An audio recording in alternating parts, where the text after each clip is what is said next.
In problem number 24, we need to calculate the definite integral of an exponential function e raised to the power 2x minus 1 with respect to x on the interval from 0 to 1. Definite integrals can be calculated by using the fundamental theorem of calculus. The fundamental theorem of calculus states the following. If we have a function f of x, we can evaluate the definite integral of that function with respect to x on the interval from x equals to a to x equals to b by first finding the antiderivative of this function. Let's denote it by capital F of x, and then evaluating this antiderivative at the endpoints of the interval of integration and subtracting those two values. And the difference of the two values of the antiderivative at the endpoints of the interval of integration is equal to the value of the definite integral. And so to calculate the integral of e to the power 2x minus 1 dx on the interval from x equals to 0 to x equals to 1, the first thing that we need to determine is an antiderivative of e to the power 2x minus 1. There are a couple of ways to do this. First,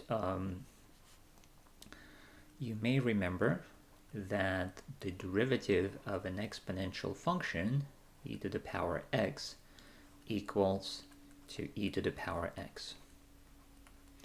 And so the exponential function e to the power x is its own antiderivative. Based on that, you may suspect that e to the power 2x minus 1 might be its own antiderivative. But let's calculate the derivative of e to the power 2x minus 1 and see if that is indeed the case. If we differentiate e to the power 2x minus 1, we can calculate this derivative by using the chain rule. The one way to look at the chain rule is to break the function into outer function and the inner function. For e to the power 2x minus 1, the outer function is the exponential function e raised to the power x, and the inner function is 2x minus 1. So the chain rule says that the derivative of a composite function, such as this one, equals to the derivative of the outside function. And since the derivative of e to the power x is equal to itself, we will have e to the power 2x minus 1 for the derivative of the outside function. And then that has to be multiplied by the derivative of the inside function, which is 2x minus 1. And so times the derivative of 2x minus 1. The derivative of 2x minus 1 is 2. And so we find that the derivative of e to the power 2x minus 1 equals 2 times e to the power 2x minus 1. And therefore, the function e to the power 2x minus 1 is not its own antiderivative. Its derivative is twice the function. But it's really easy now to modify the function e to the power 2x minus 1 to get the function whose derivative is equal to e to the power 2x minus 1. And so since the derivative of e to the power 2x minus 1 is twice what we want it to be, let's look at 1/2 of e to the power 2x minus 1. And this factor of 1/2, when we differentiate the function, will cancel out the 2 that comes out from the differentiation of e to the power 2x minus 1. And by the constant rule, the derivative of 1/2 e to the power 2x minus 1 will equal to 1/2 times the derivative of e to the power 2x minus 1. And so it's 1/2 times 2 times e to the power 2x minus 1.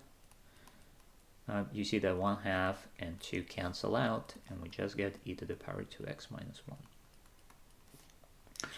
And so this tells us that the antiderivative of e to the power 2x minus 1 is 1/2 times e to the power 2x minus 1.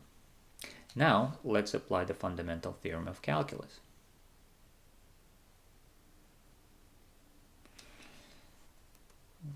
By the fundamental theorem of calculus, the integral from 0 to 1 e to the power 2x minus 1 dx will equal to the difference of the values of the antiderivative, which we just found, so 1/2 e to the power 2x minus 1, where this antiderivative is evaluated at the endpoints of the integral of integration, 0 and 1, and the difference of those two values is taken.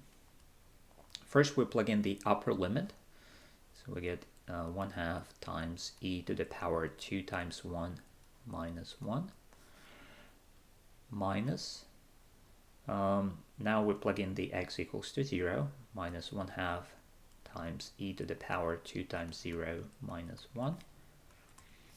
Let's simplify this answer. The first term is 1/2 e to the power 1, so just 1/2 e, and then the second term is negative 1/2 e to the power negative 1.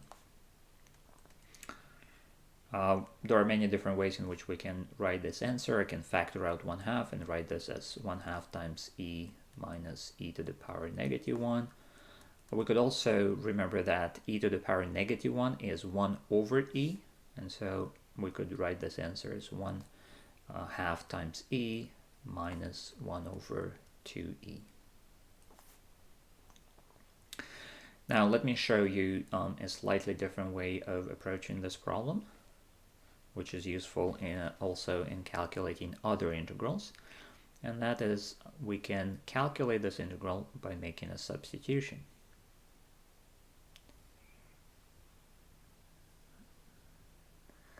I'm going to start here.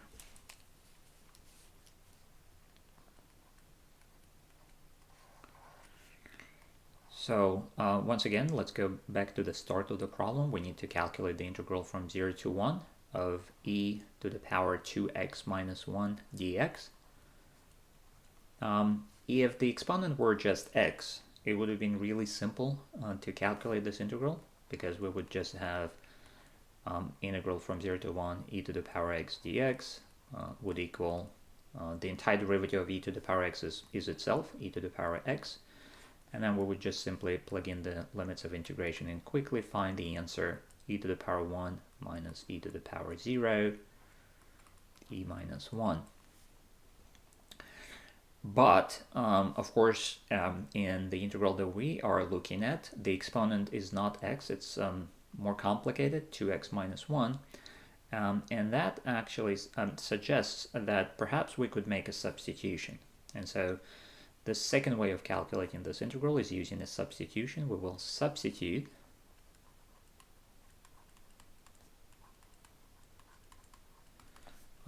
instead of 2x minus 1, we will use a new variable t. And so our goal is to express the integral in terms of this new variable t, and the function that we're integrating, e to the power 2x minus 1, is going to turn into e to the power t. So the hope is that the integral will become easier to calculate, similar to the integral from 0 to 1 e to the power x dx, this integral here, which I just calculated. There are a couple of things that we need to do when we make a substitution in a definite integral. We need to recalculate the limits of integration, and also we need to recalculate the differential dx in terms of the differential of the new variable. So all parts of the integral that we previously had expressed in terms of x, all of them need to be expressed in terms of t. The easiest way to approach this would be to calculate the differential of t. So we simply differentiate this equation, t equals to 2x minus 1. The differential of t will be equal to the differential of 2x minus 1. Now,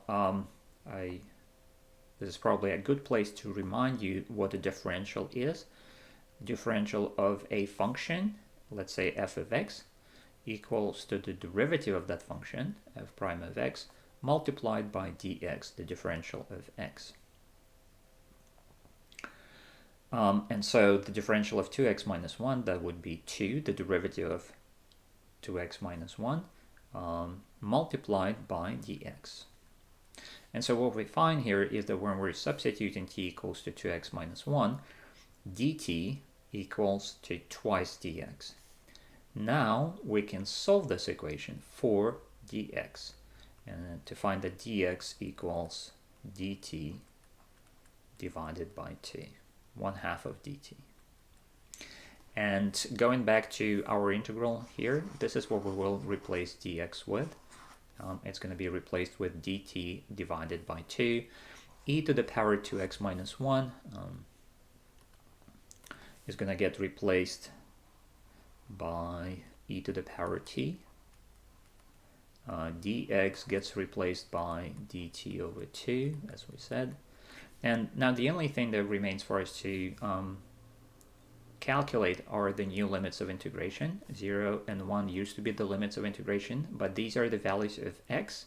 X ranges from 0 to 1 for the original integral. But now our variable of integration is going to be t, and we need to calculate the corresponding values for t. Let's go ahead and do that. This is actually quite simple because we have here a relation that relates t and x. T equals 2x minus 1.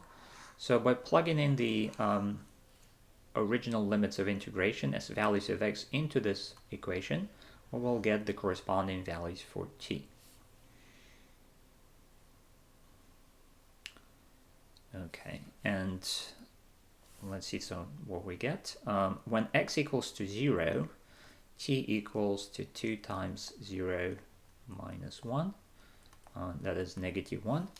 When x equals to 1, we will find that t equals 2 times 1 minus 1 equals to +1. And so putting all of this together, we find that the original integral from 0 to 1 e to the power 2x minus 1 dx equals integral from -1 to +1 of e to the power t times 1/2 dt. This integral is now easy to calculate. The constant factor of 1/2 that we have here can be factored out outside of the integral, and the rest is easy because the antiderivative of e to the power t is itself.